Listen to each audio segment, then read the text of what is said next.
All right, so I just want to show you the work of an artist named Hein. He has some really, really awesome pieces, and actually some pieces where he actually goes on site. You can see he's actually drawing this, and it's really great perspective-based drawing. But he's got some really great projects, and the ones that specifically I'm looking at are the pencil versus camera. If you look through his site, and it's benheine.com, H-E-I-N-E, you will see that he actually goes through, and there's a lot to do with perspective, like you'll find here. This really cool perspective drawing that he took a photograph of and then added a drawing in that section. Now, of course, some of this can be done digitally very easily, kind of putting two pieces together. But you can see how things are taking into account close, near proximity, distance, how to achieve that look, and specifically the one that really hit me was this one. This is the one I was talking about in class, how you're interacting with what happens in the foreground as well as in that actual photograph. And so you can see that he actually drew his foot onto the edge of one of these. And that's partially one reason why we're going to be scanning these, so that if you wanted to incorporate your drawing somewhere like this, you could do that. Other people, you may see that they put a big bird's nest, like it's a bird's eye view, which is very much what that viewpoint is looking like. Try to see if there's any other ones that really kind of touch upon what we need, but specifically that was the one that really hit me. So I want to just showcase exactly where you're going to find your files. So again, you're going to go to your start menu, you're going to go ahead and find Photoshop.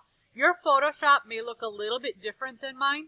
So I want to make sure that you guys know that there are two versions of Photoshops on the computer, but they basically function just about the same for what we need, okay?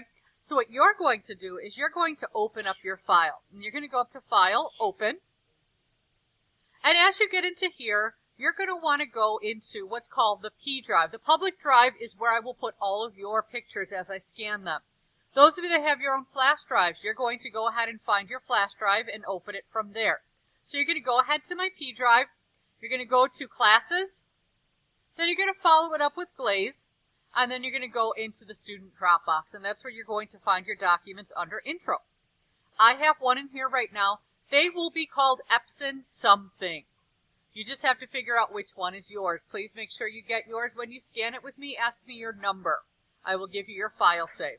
So you're going to go ahead and open that. And you will find this is the scan. You can see it's kind of light. It's also sideways from the way I wanted it to. You can look at it in this way. You can rotate it. But just know that if you need to, there's a couple things you can do. First of all, cropping. So when we crop, we're going to go 1, 2, 3, 4, 5 tools down. It should be under 5 tools down. You'll see a few different things, but you just want the regular crop tool. We're going to go ahead and crop out what we don't want and keep what we want. Give a little bit of space in between. And once you drag that around with the crop tool, at the end you can press the Enter key, and that gets rid of everything, okay?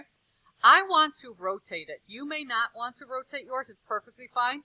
But if you want to rotate, it's going to be Image, Image Rotation, and then you can decide, flip it completely over 180 degrees, or is it 90 degrees clockwise or 90 degrees counterclockwise? So I'm going to go 90 degrees clockwise. This is the way that I completed that drawing. You can see mine is a little bit crooked. If you need, you can also go back into Image Rotation and go to something called Arbitrary. And in Arbitrary, I got clockwise and counterclockwise. I needed to rotate in the direction that the hands on a clock go. So I'm going to just go ahead in one degree increments. Right there.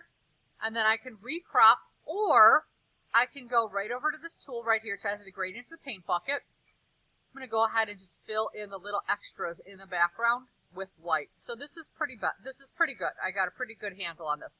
Now, you can see my lines are really faint, and there's a few things that you can do to actually bring those lines up.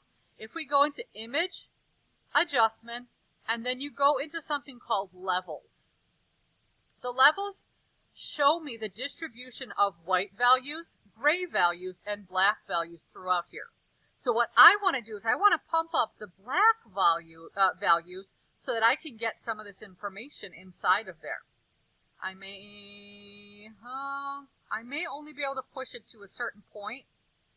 let me go ahead and try something else. Let's do this. Oh, sorry, wrong one.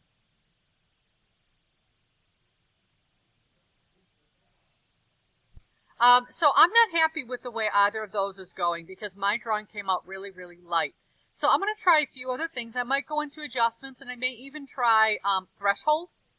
And threshold, I'm going to go ahead, and that's giving me more detail. But again, look at what happens if I go too far. It's really kind of grainy looking, and I don't want it to look grainy like that. Let me see what happens, because sometimes when I press OK, it clears it up. I don't like it. So what I'm going to do is I'm going to go to my history right here, and I'm going to step all the way to the bottom. Threshold is the last thing. I'm going to go one above there. You can also go edit, and then you can step backwards up here. Okay?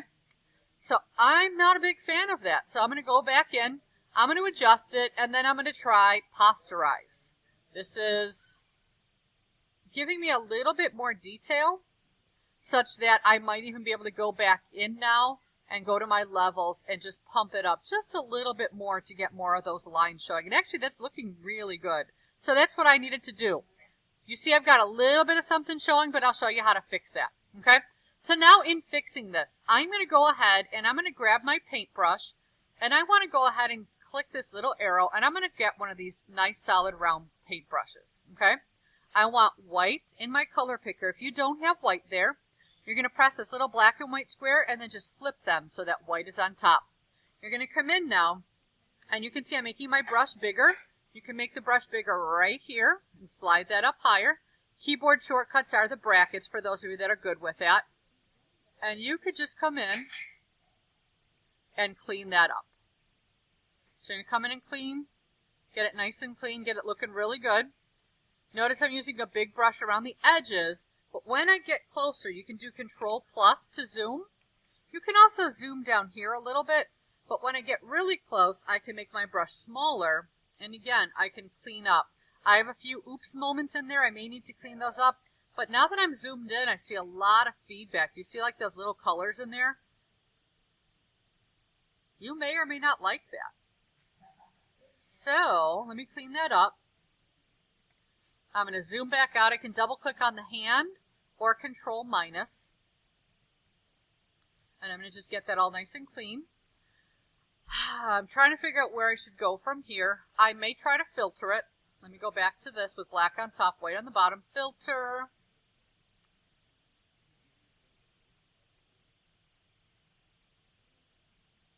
Let me get to sketch. Let me see what I have here.